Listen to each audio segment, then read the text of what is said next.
معنی امروز و فردا سے نناب جاویداں پہم دماں ہر دم جواں ہے زندگی۔ اس میں یہ وقفہ جو ہے خلق الموت والحیات لیبلوکم ایکم احسن عملا، یہ اس جسد کے ساتھ اس روح کا اتصال، اور یہ 30 40 50 60 70 80 100 برس کی عمر، یہ ایک وقفہ ہے، یہ امتحانی وقفہ ہے، تمہیں جانچا جا رہا ہے، پرکھا جا رہا ہے۔ ایکم احسن عملا، اس کو بھی اقبال نے اسی نظم میں خوب بیان کیا ہے کہ قلزم ہستی سے تو ابھرا ہے مانند حباب، اس نیا خانے میں تیرا امتحان ہے زندگی۔ اب اگر تو دو چیزیں انسان پر واضح رہیں، اور نہ صرف واضح رہیں، مستحضر رہیں۔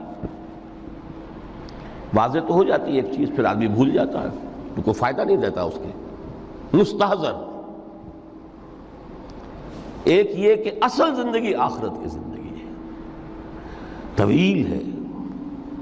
بل توثرون الحیات الدنیا والآخرۃ خیر وابقیٰ، کلا بل تحبون العاجلہ وتذرون الآخرہ، تم اس عاجلہ کو پسند کرتے ہو، اس دنیا کی زندگی کو تم ترجیح دیتے ہو، جبکہ آخرت ہے جو باقی رہنے والی ہے، ابدی۔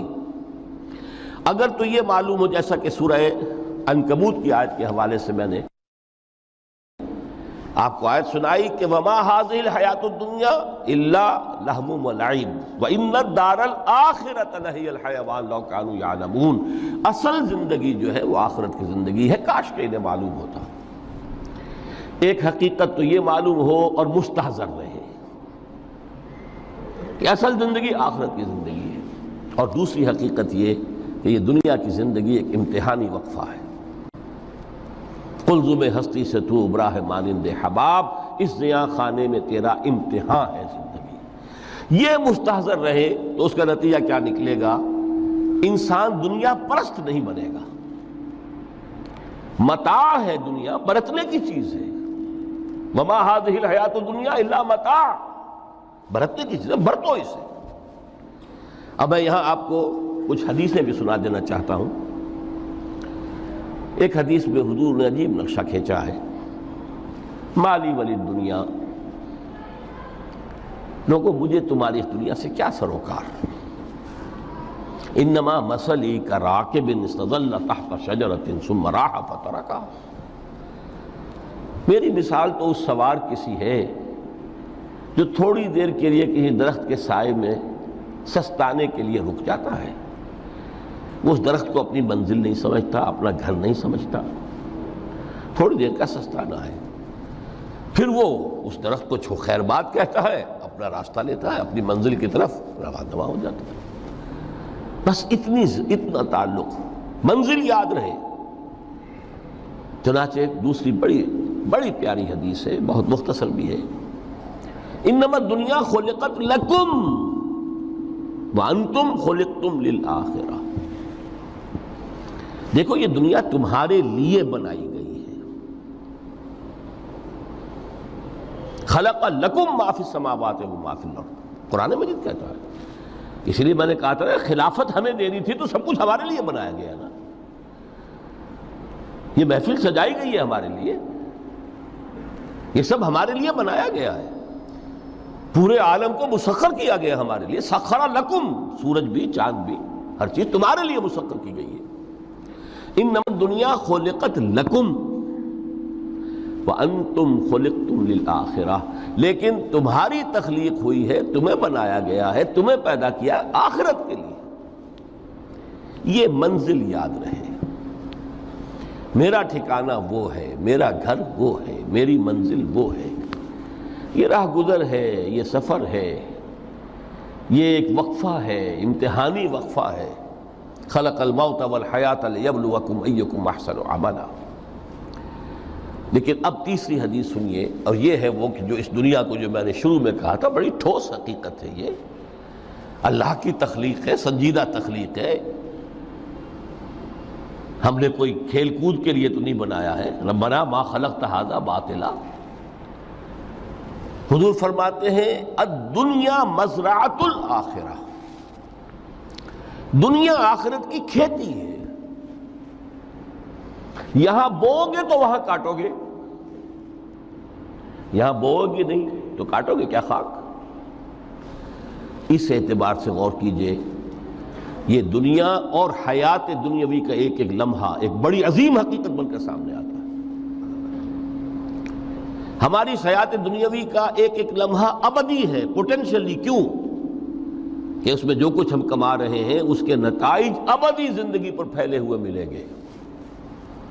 تو گویا کہ یہ جو ہے یہ گھڑی محشر کی ہے، طور سے محشر میں ہے، بیشتر غافل عمل کوئی اگر دفتر میں ہے، یہاں کا ایک ایک لمحہ تمہارے لیے بہت قیمتی ہے۔ یہاں بو محنت کرو، کاشت کرو تاکہ وہاں کاٹ سکو۔ الدنیا مزرعۃ الآخرہ۔ اب دیکھیے یہ جو انداز ہے قرآن کا، وَمَا الْحَيَاةُ الدُّنْيَا إِلَّا مَتَاعُ الْغُرُورِ، جو ہماری گفتگو کا آج عنوان ہے، اس کے دو نتیجے نکلتے ہیں عملاً۔ ایک نتیجہ جو صحیح ہے، جو قرآن نکالنا چاہتا ہے، جس کی طرف اسلام رہنمائی کرتا ہے۔ ایک ہے بالکل منفی نتیجہ جس کی اسلام نفی کرتا ہے۔ وہ منفی نتیجہ کیا ہے؟ دنیا دھوکے کی ٹٹی ہے، چھوڑو گھر گھرستی کو، دفع کرو، رب سے لو لگانی ہے۔ یہ شادی کر کے اور گھر گھرستی کا کھکیڑ مول لینا، کہاں ایک پیٹ کا پالنا، کہاں 10 پیٹ لگ جائے پیچھے، اسی میں آدمی جو ہے گم ہو کر رہ جاتا ہے۔ لہذا گھر گھرستی کو چھوڑو، تجدد کی زندگی گزارو۔ پھر یہ تمدن ہر جگہ شر ہے، برائی ہے، دھوکہ ہے، فریب ہے، جھوٹ ہے، دفع ہو جاؤ۔ جاؤ کہیں پہاڑوں کی چوٹیوں پر، کہیں غاروں میں، گپھاؤں میں، کہیں جنگلوں میں دھونی روا۔ یہ ہے اس کا ایک منطقی نتیجہ جو نکلا ہے دنیا میں، اور تقریباً تمام مذاہب عالم میں نکلا ہے۔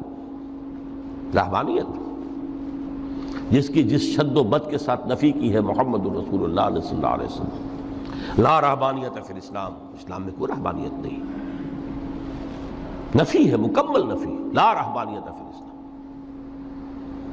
فرمایا کہ النکاح من سنتی، یہ میری سنت ہے، میرا طریقہ ہے، گھر گھرستی کی زندگی اختیار کرنا یہ میری سنت ہے۔ 3 صحابہ پر کچھ اسی طرح کا غلبہ ہو گیا تھا۔ صحابہ میں ہر طرح کے لوگ تھے، ان میں وہ لوگ بھی تھے کہ جو بڑے ریشنلسٹ تھے، عقل کے حوالے سے بات سمجھنے والے۔ حضرت عمر کو ہم کہہ سکتے ہیں کہ سر خیل تھے ان کی رضی اللہ تعالیٰ عنہ۔ کچھ درویش منش لوگ بھی تھے، کچھ پر یہ تقویٰ کا اور درویشی کا بہت زیادہ غلبہ ہو گیا تھا، مغلوب الحال ہم انہیں کہہ سکتے ہیں۔ حضرت عبداللہ ابن عمرو بن العاص رضی اللہ تعالیٰ عنہما، ایک عجیب سائملٹینیس کنٹراسٹ ہے باپ اور بیٹے میں۔ عمرو بن العاص بہت بڑے سیاستدان، مدبر، عرب نے چوٹی کے جو 3 سیاستدان پیدا کیے ان میں سے ایک عمرو بن العاص ہے، واریر، کانکرر، سیاستدان۔ لیکن عبداللہ ابن عمرو بن العاص بالکل درویش، روزانہ روزہ ساری رات کھڑے ہیں، نہ بیوی سے کوئی سروکار، نہ کسی سے کوئی سروکار۔ حضور کو اطلاع ملی، بلا لیا، جواب طلبی ہو گئی، یا عبداللہ اولم اخبر انک تصوم الدہر وتقوم اللیل، اے عبداللہ مجھے یہ خبر دی گئی ہے تم ساری رات کھڑے رہتے ہو، روزانہ روزہ رکھتے ہو، کیا کہتے ہیں؟ جی حضور ایسا تو ہے۔ لا تفعل، مت کرو ہرگز۔ فإن لنفسك عليك حقا وإن لزوجك عليك حقا وإن لزورك عليك حقا، دیکھو تم پر تمہارے اس جسم کا اور نفس کا بھی حق ہے، اسے آرام بھی دو، اس کی ضروریات بھی پوری کرو، اس کی دیکھ بھال بھی کرو، یہ بھی تمہارے پاس امانت ہے اللہ کی۔ پھر تم پر تمہاری بیوی کا حق ہے۔ کسی صحابی نے دیکھا تھا حضرت عبداللہ ابن عمرو بن العاص کی بیوی کو کہ وہ بالکل جیسے کہ میلی کچیلی حالت میں تھی۔ پوچھا ہی کیا حال بنا رکھا؟ ان کا کہ آپ کے دوست کو تو کوئی غرض ہے ہی نہیں سرے سے، ظاہر بات ہے کہ مسلمان بیوی اور کس کے لیے وہ سنگھار کرے گی جب شوہر ہی کو کوئی دلچسپی نہ ہو، اس سے غرض ہی نہ ہو۔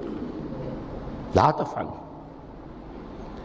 رات کو سو بھی، دیکھو مجھے میں رات کو سوتا بھی ہوں، نماز پڑھتا بھی ہوں، میں روزے رکھتا بھی ہوں، ناغے بھی کرتا ہوں۔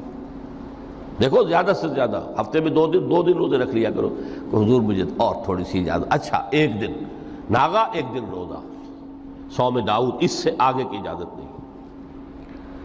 اسی طرح 3 حضرات سراسراہتن آتا ہے حدیث میں، بخاری شریف کی روایت ہے، ان پر بھی کوئی ایسا ہی غلبہ ہوا رہبانیت کا اور ترک دنیا کا۔ انہوں نے آ کے ازواج مطہرات سے معلوم کیا آپ کتنی رات نماز پڑھتے ہیں، کتنا دو سوتے ہیں، مہینے میں کتنے آپ روزے رکھتے ہیں نفلی۔ انہوں نے کوئی، وہاں تو کھلی کتاب تھی سیرت محمدی صلی اللہ علیہ وسلم، جو کچھ تھی حقیقت بیان کر۔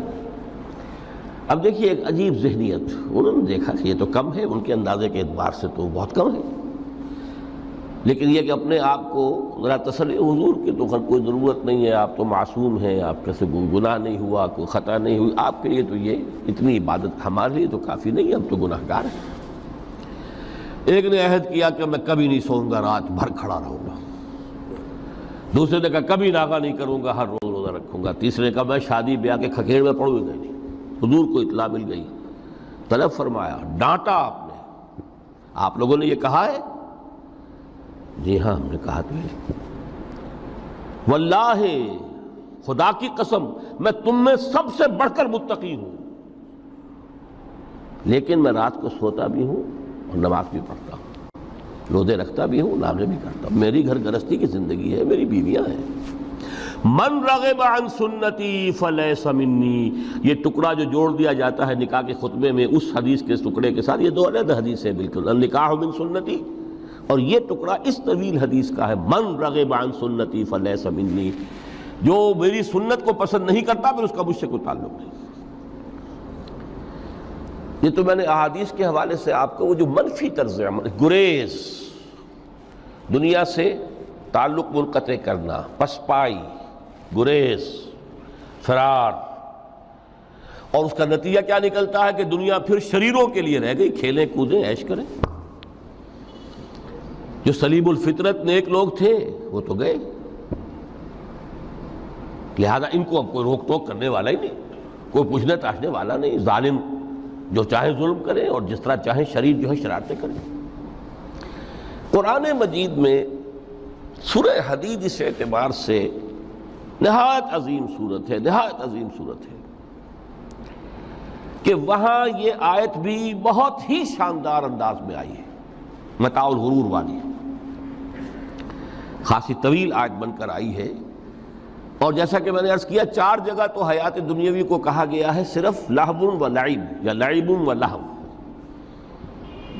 لیکن یہاں جو ہے آیت نمبر 20، اعلموا انما الحیات الدنیا لعب و لہو و زینت و تفاخر بینکم و تکاثر فی الاموال والاولاد۔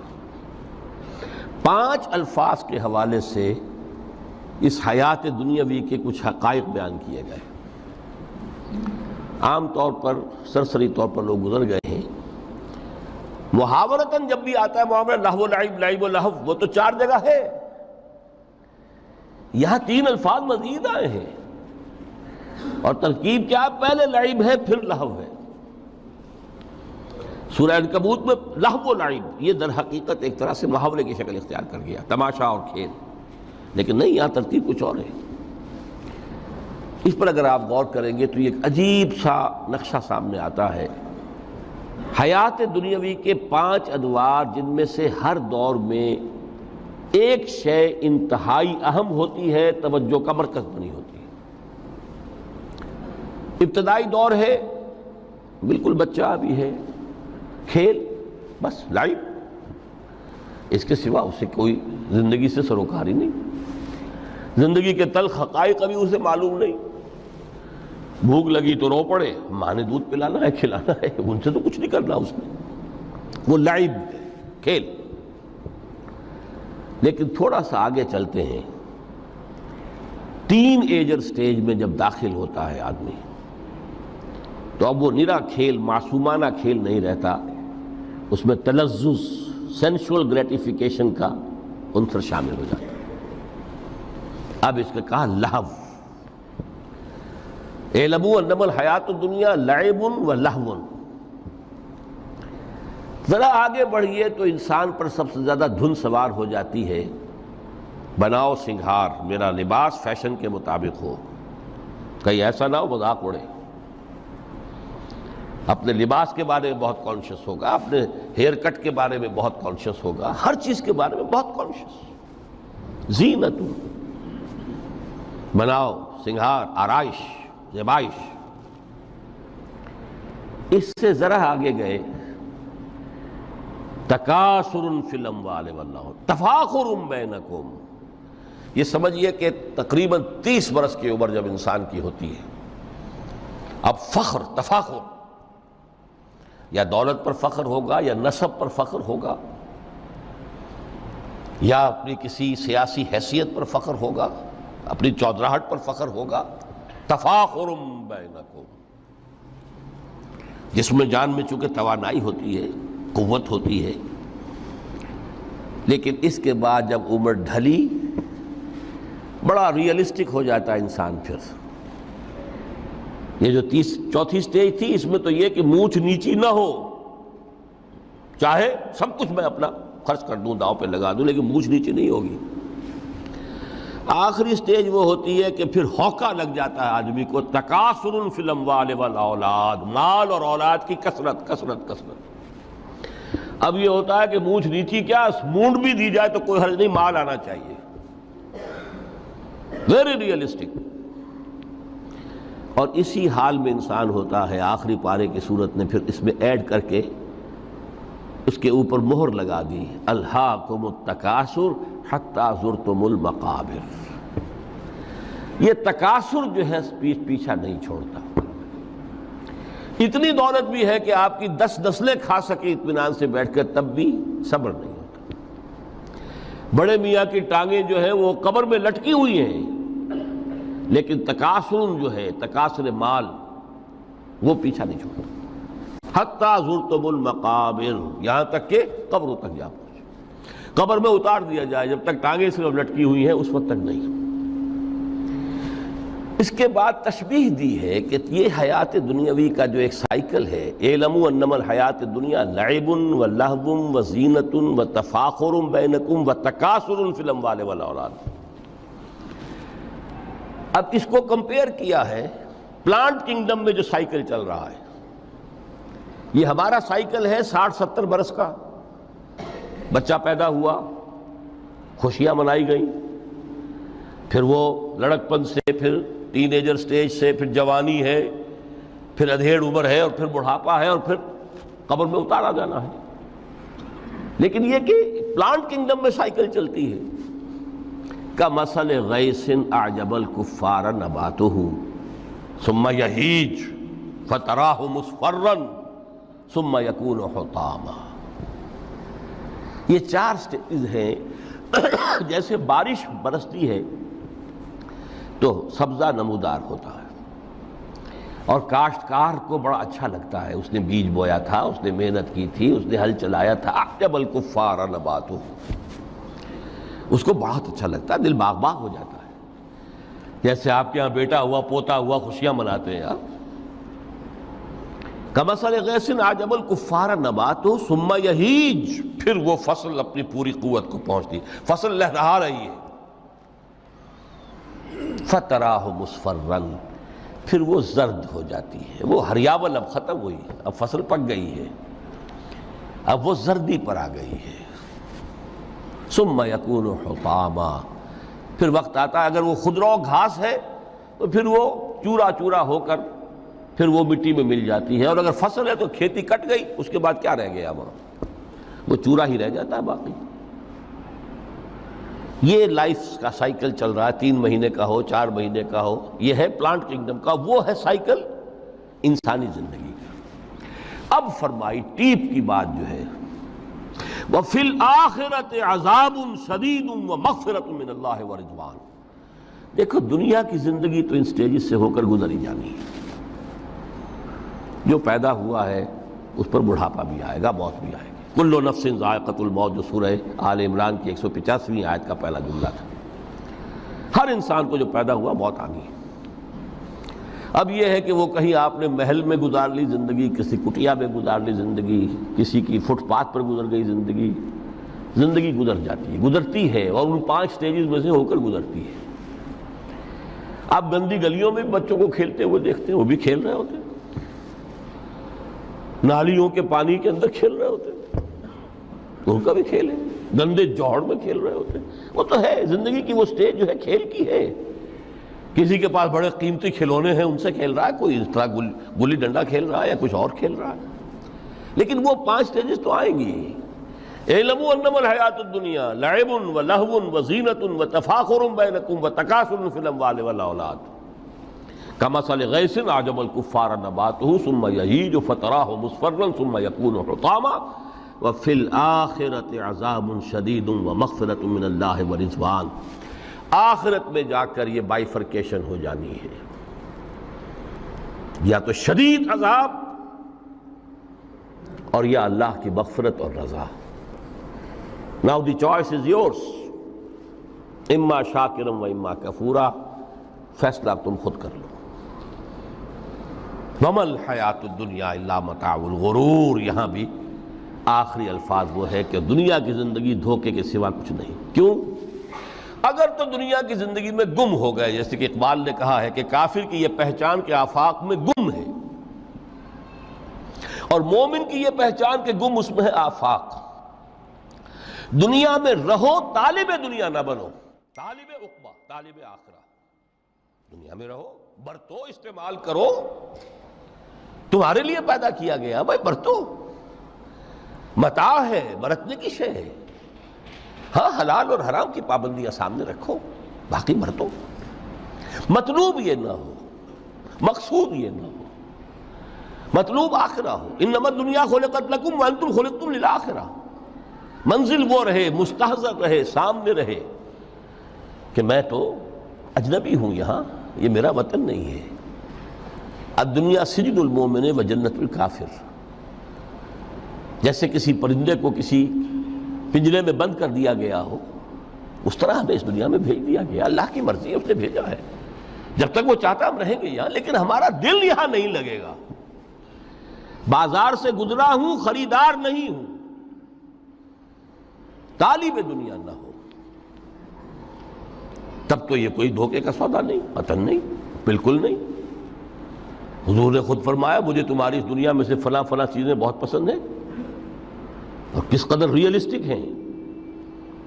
آپ نے عورتوں کے بارے میں فرمایا مجھے اس دنیا سے پسند ہے عورت. کوئی تصنع اور کوئی بھی تکلف اور کوئی خلاف فطرت بات نہیں کی محمد رسول اللہ صلی اللہ علیہ وسلم. آنکھوں کی ٹھنڈک میری نماز میں ہے، مجھے خوشبو پسند ہے. عورت کی طرف بھی آپ کا رجحان تھا. قرآن مجید میں آتا ہے نا، اے نبی اب کوئی اور نکاح آپ نہیں کریں گے. وَلَوْ أَعْجَبَتْكَ حُسْنُهُنَّ. چاہے ان کا حسن جو ہے وہ آپ کو اچھا لگے، اب اجازت نہیں ہے مزید، بس فل سٹاپ. جتنے نکاح ہو چکے. تو یہ دنیا کو حضور نے صلی اللہ علیہ وسلم دنیا پر سوار رہو، دنیا کو اپنے اوپر سوار نہ ہونے دو. بس بات صرف یہ ہے. کافر کی یہ پہچان کہ آفاق میں گم ہے. اسی لیے سورہ کہف کا ایک مرکزی مضمون ہے. پہلے رکوع میں بات آتی ہے اِنَّا جَعَلْنَا مَا عَلَى الْأَرْضِ زِینَةً لَهَا لِنَبْلُوَهُمْ أَيُّهُمْ أَحْسَنُ عَمَلًا. ہم نے اس دنیا پر جو کچھ ہے، یہ اسکائی اسکریپرز بن گئے ہمارے زمانے میں، اور یہ شاندار بلڈنگز ہیں، اور یہ کچھ ہے، ہم نے زینت اور زیبائش اور آرائش بنا دیا ہے تاکہ آزمائیں. انہی کے حسن کے شکار ہو جاتے ہو اور ان کے پرستار بن کر رہ جاتے ہو. رخ روشن کے آگے شمع رکھ کر وہ یہ کہتے ہیں ادھر جاتا ہے دیکھیں یا ادھر پروانہ آتا ہے. پھر بھی اللہ ہی کے عاشق بنے رہو، اللہ ہی سے محبت کرو تو کامیاب ہو گئے. دنیا کو برتو. اگر دنیا یہ عروس ہزار داماد جو ہے اگر کہیں یہ محبوبہ بن گئی تو گئے، ختم۔ اچھا دیکھیے اس سورہ حدید میں اب یہ دنیا کی حقیقت کو اس طرح بیان کر کے دو نتیجے جو اس سے نکلتے ہیں ان کو علیحدہ علیحدہ بیان کر دیا۔ ایک نتیجہ جو میں بیان کر چکا، رہبانیت، ترک دنیا، اس کی نفی کرتے ہوئے فرمایا وَلَقَدْ أَرْسَلْنَا نُوحًا وَإِبْرَاهِيمَ وَجَعَلْنَا فِي ذُرِّيَّتِهِمَا النُّبُوَّةَ وَالْكِتَابَ فَمِنْهُمْ مُهْتَدٍ وَكَثِيرٌ مِّنْهُمْ فَاسِقُونَ ثُمَّ قَفَّيْنَا عَلَىٰ آثَارِهِمْ بِرُسُلِنَا وَقَفَّيْنَا بِعِيسَى ابْنِ مَرْيَمَ وَآتَيْنَاهُ الْإِنْجِيلَ وَجَعَلْنَا فِي قُلُوبِ الَّذِينَ اتَّبَعُوهُ رَأْفَةً وَرَحْمَةً وَرَهْبَانِيَّةً ابْتَدَعُوهَا مَا كَتَبْنَاهَا عَلَيْهِمْ۔ اصل مضمون یہ تھا جس کے لیے تمہید اتنی لمبی باندھی، ہم نے نوح کو بھیجا، ابراہیم کو بھیجا، ان کی اولاد میں ہی نبوت اور کتاب رکھ دی، پھر ان کے نقش قدم پر ہم نے اٹھایا عیسیٰ ابن مریم کو، انہیں انجیل دی، اور جو لوگ ان پر ایمان لائے ان کے دلوں میں رحمت اور رافت کے جذبات پیدا کر دیے، انسانی ہمدردی۔ حضرت عیسیٰ کا جو اپنا مزاج تھا، ظاہر بات ہے کہ آپ کے حواریین اور آپ پر ایمان لانے والوں میں اسی کا ایک عکس پیدا ہونا تھا، لہذا وہ ایک خاص کیفیت، لیکن فرمایا ایک شے کو انہوں نے بدعت کے طور پر ایجاد کر لیا، وَرَهْبَانِيَّةً ابْتَدَعُوهَا مَا كَتَبْنَاهَا عَلَيْهِمْ۔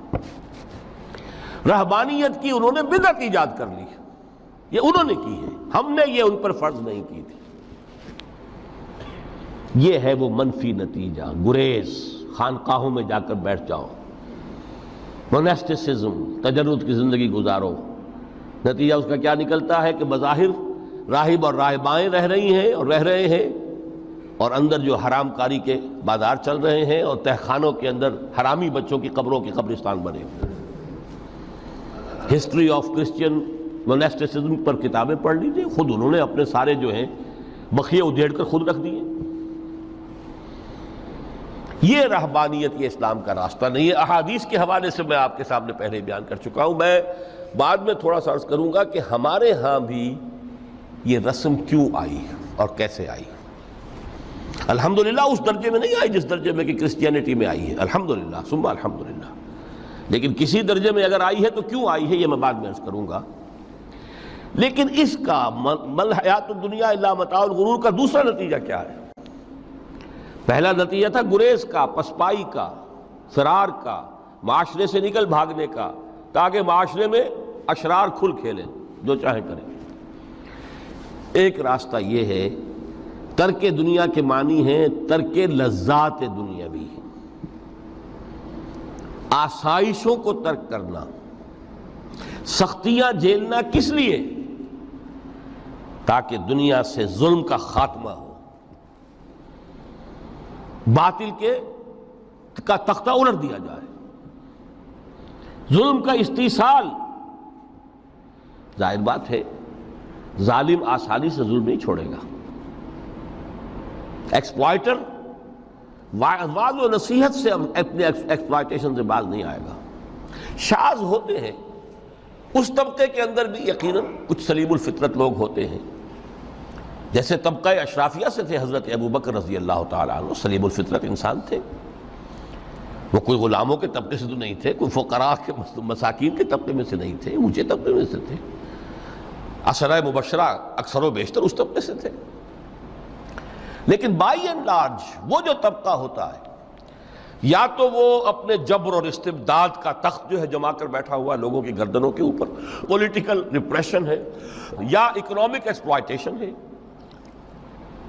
استحصال، محنت لوگ کریں، کھائیں گے ہم، عیش ہم کریں گے، محنت کسان کریں جا کے کھیت میں، ہم لے آئیں گے اپنا حصہ اور عیش کریں گے۔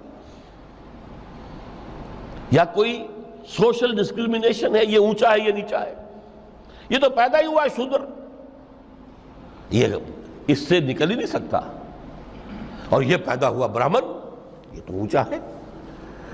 اس تینوں قسم کے ظلم، اس کا خاتمہ کرنا، اس کے لیے جد و جہد کی ضرورت ہے، جہاد کی ضرورت ہے، قتال کی ضرورت ہے، اور جہاد و قتال آپ نہیں کر سکتے جب تک کہ لذات دنیاوی سے کنارہ کشی نہ کریں، جب تک کہ اپنی بیلٹ کو ٹائٹ نہ کریں، جب تک کہ اپنی ضروریات زندگی کو کم نہ کریں۔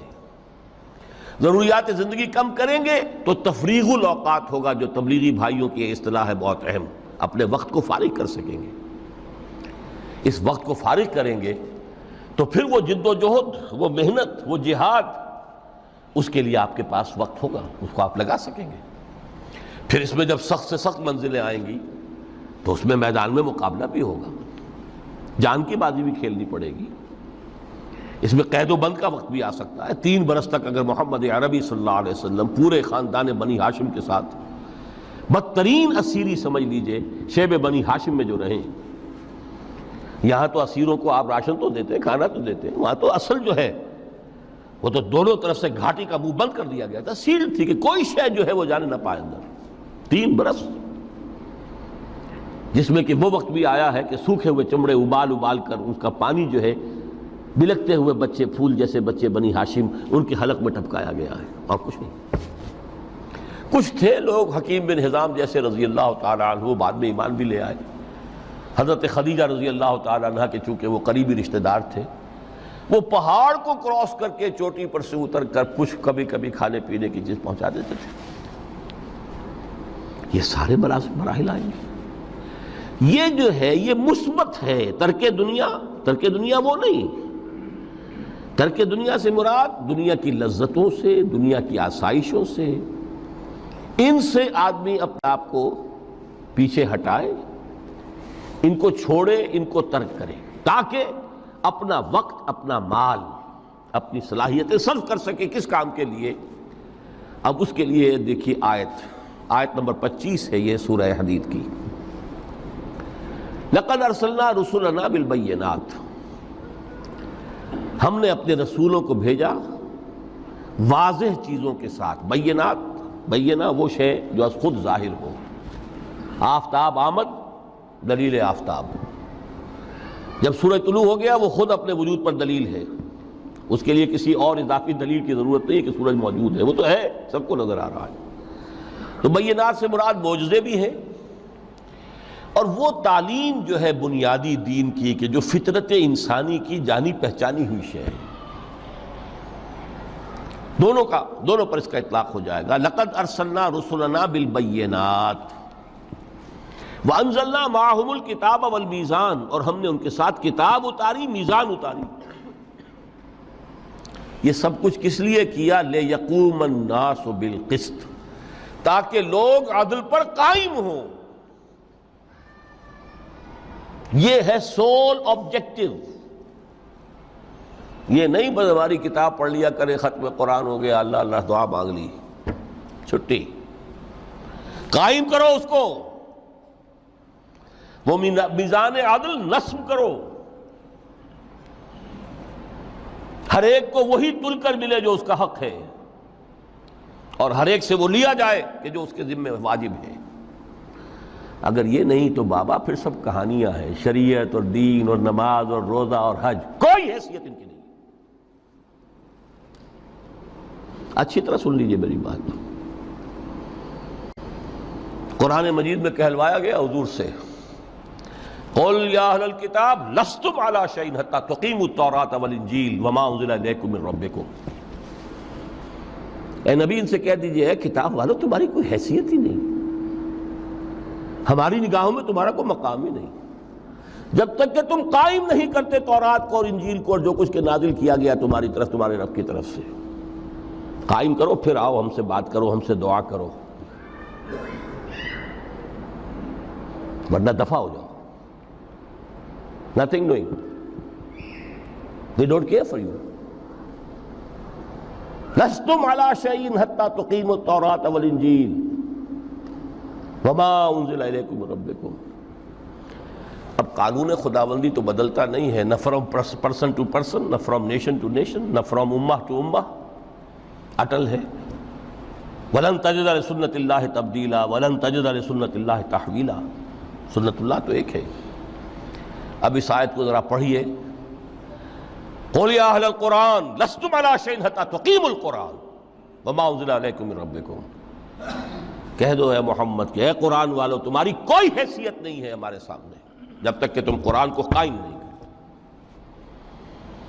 پڑھ لو اور اس کے قرات کے مقابلے منعقد کرا لو اور سونے کے تاروں سے اسے لکھ لو اور اس کو جو چاہو کر لو، کوئی حیثیت نہیں۔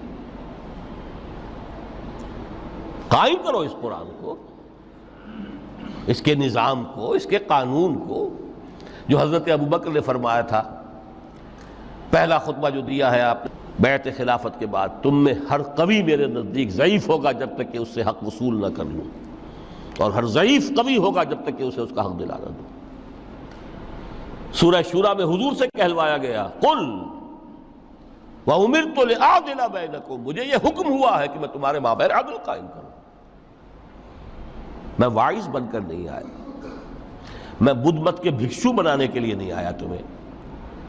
ہاں انقلابی عمل میں ایک مرحلہ آتا ہے، بدھ مت کے بھکشو بننا پڑتا ہے کچھ عرصے کے لیے، تیاری کا مرحلہ، وہ میں ابھی بعد میں ذرا بیان کر دوں گا، لیکن مستقل نہیں ہے یہ بدھ مت کے بھکشو۔ یہ بدمعاش جس طرح چاہیں کھل کھیلیں، ظالم جس طرح چاہیں لوگوں پر ظلم کرتے رہیں، تشدد اور جبر کا جس طرح سے چاہے معاملہ کریں، استحصالی نظام جس طرح ہوتا ہے چلتا رہے۔ شاہ ولی اللہ دہلوی رحمۃ اللہ علیہ کے الفاظ میں انسانوں کی عظیم اکثریت ڈھور ڈنگر بن جائے، صبح سے لے کے شام تک کمر توڑ دینے والی مشقت کے بعد بمشکل 2 وقت کی روٹی ملتی ہو، اس کا کبھی خیال اسے اللہ کا آئے گا؟ کبھی اللہ سے لو لگا سکے گا؟ دنیا نے تیری یاد سے بیگانہ کر دیا تو اس سے بھی دل فریب ہے غم روزگار کے۔ اس لیے حضور نے فرمایا کاد الفقر ان یکون کفرا، یہ فقر جو ہے یہ تو انسان کو کفر تک پہنچا دیتا ہے۔ عدل قائم کرو۔ تو دیکھیے یہ آیت انتہائی گمبھیر آیت ہے قرآن مجید کی سورہ حدید کی، جس طرح وہ آیت متاع الغرور والی جس شان کے ساتھ سورہ حدید میں آئی ہے، اعلموا انما الحیات الدنیا لعب ولہو وزینۃ وتفاخر بینکم وتکاثر فی الاموال والاولاد کمثل غیث اعجب الکفار نباتہ ثم یہیج فتراہ مصفرا ثم یکون حطاما وفی الآخرۃ عذاب شدید ومغفرۃ من اللہ ورضوان وما الحیات الدنیا الا متاع الغرور۔ لیکن اس کا نتیجہ کیا نکلنا چاہیے؟ لقد ارسلنا رسلنا بالبینات وانزلنا معهم الکتاب والمیزان لیقوم الناس بالقسط۔ Now prepare for the shock۔ میرے نزدیک، میرے علم کی حد تک شاید دنیا کی کوئی انقلابی کتاب نہ ہو جس نے اس قدر عریاں طور پر کھل کر یہ کہا ہو کہ ظالموں کی سرکوبی کرو، کچلو ان کے سر۔ وانزلنا الحدید، ہم نے لوہا بھی اتارا ہے۔ ایک وقت آتا ہے ظلم نہیں ختم ہوتا جب تک کہ لوہے کی طاقت ہاتھ میں نہ آئے۔ انزلنا الحدید، ہم نے صرف کتاب ہی نہیں اتاری ہے، لوہا بھی اتارا ہے۔ فیہ باس شدید، اس میں جنگ کی صلاحیت ہے۔ ومنافع للناس، لوگوں کے لیے کچھ اور منفعتیں بھی ہیں، کوئی توا پرات چمٹا یہ بھی بنا لو، ٹھیک ہے، لیکن اصلاً یہ اسلحہ کے لیے۔ وانزلنا الحدید، اسی تو سورہ حدید کا نام حدید ہے۔ فیہ باس شدید ومنافع للناس ولیعلم اللہ من ینصرہ ورسلہ بالغیب، اللہ دیکھنا چاہتا ہے کون ہے اس کے وفادار بندے جو اس لوہے کی طاقت کو ہاتھ میں لے کر مدد کرتے ہیں اس کی اور اس کے رسولوں کی غیب میں ہونے کے باوجود۔ ان اللہ قوی عزیز، ویسے اللہ قوی ہے، عزیز ہے، آن واحد میں کفر کو ختم کر دے جب چاہے، آن واحد میں ظالموں کا ظلم جو ہے وہ ختم کر کے رکھ دے، وہ سب کچھ کر سکتا ہے۔ لیکن پھر تمہاری آزمائش کیسے ہوگی؟ کیسے معلوم ہوگا ہوز ہو، کس کا کیا مقام تھا، کس کے پاس کتنا یقین کا سرمایہ تھا، کس کے ایمان کی گہرائی اور گہرائی کا کیا عالم تھا، کس نے ہمارے دین کے لیے کیسی کیسی قربانیاں جھیلی ہیں۔ یہ ہے ترک دنیا جو موسٹ پروفاؤنڈ ہے، نتیجہ خیز ہے، خیر کو وجود میں لانے کے لیے ہے، لیکن اس کی مثالیں موجود ہیں. حضرت مصعب بن عمیر رضی اللہ تعالی عنہ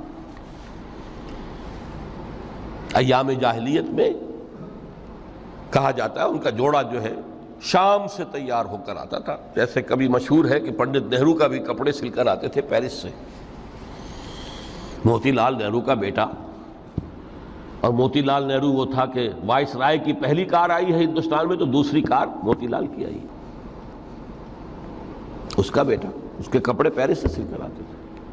مصعب بن عمیر کے کپڑے شام سے تیار ہو کر آتے تھے، اور وہ ہمیشہ عطر میں بسے ہوئے ہوتے تھے.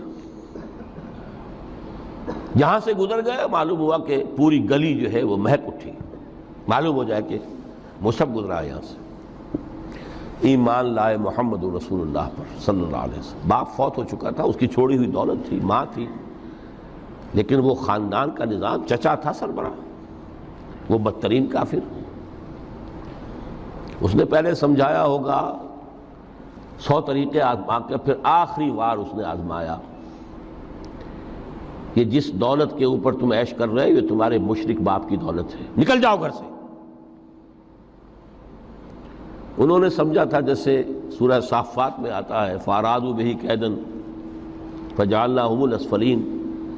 انہوں نے حضرت ابراہیم کے بارے میں سمجھا تھا جب دیکھیں گے کہ آگ تیار ہو رہی ہے اور یہ اس میں مجھے ڈال دیں گے تو سب یہ نشہ حرن ہو جائے گا، یہ توحید وحید سب ہوا ہو جائے گی. لیکن ہوا کیا؟ بے خطر کود پڑا آتش نمرود میں عشق، عقل ہے محو تماشائے لبے بام. اس نے تو یہ دھمکی دی تھی کہ دن میں تارے نظر آ جائیں گے مصعب کو، ناز و نام میں پلا ہوا انسان. اسے کہہ دیا جا نکل جاؤ گھر سے. اٹھ کر چلنے لگے. اس کا تیش جو ہے اور اچھا یہ کپڑے بھی اسی مشرک باپ کے ہیں، اتارو ان سب کو. مادر زاد برہنہ ہو کر گھر سے نکلے. مادر زاد. پھر وہی ہے کہ جن کے نام قرائے فال بنام من دیوانہ زدند. اے بیعت عقبہ اولا ہوئی ہے، لوگوں نے کہا کہ ہمیں کوئی مقری دیجئے قرآن پڑھانے والا جو ہمیں قرآن پڑھائے. حضور نے فرمایا جاؤ مصعب. وہ مصعب وہاں جا کر مدینے میں المقری بن گئے. جا المقری، وہ آ رہا پڑھانے والا. اور 1 سال کی محنت دعوت اور تبلیغ اور قرآن کے پڑھانے کے نتیجے میں اگلے سال 75 افراد لا کر حضور کی جھولی میں ڈال دی. یہ مصعب ہے. شہادت ہوئی ہے غزوہ بدر میں. ایک مرتبہ اس سے پہلے کا واقعہ بھی ہے کہ حضور مسجد میں تشریف فرما تھے، سامنے سے حضرت مصعب گزرے. ایک پھٹا ہوا سا کمبل جسم کے گرد لپیٹا ہوا تھا. حضور کی آنکھوں میں آنسو آ گئے. از کجا تاب کجا، یہ دیوانہ جو ہے اللہ کا اور رسول کا اور دین کا کہاں سے کہاں پہنچا ہے.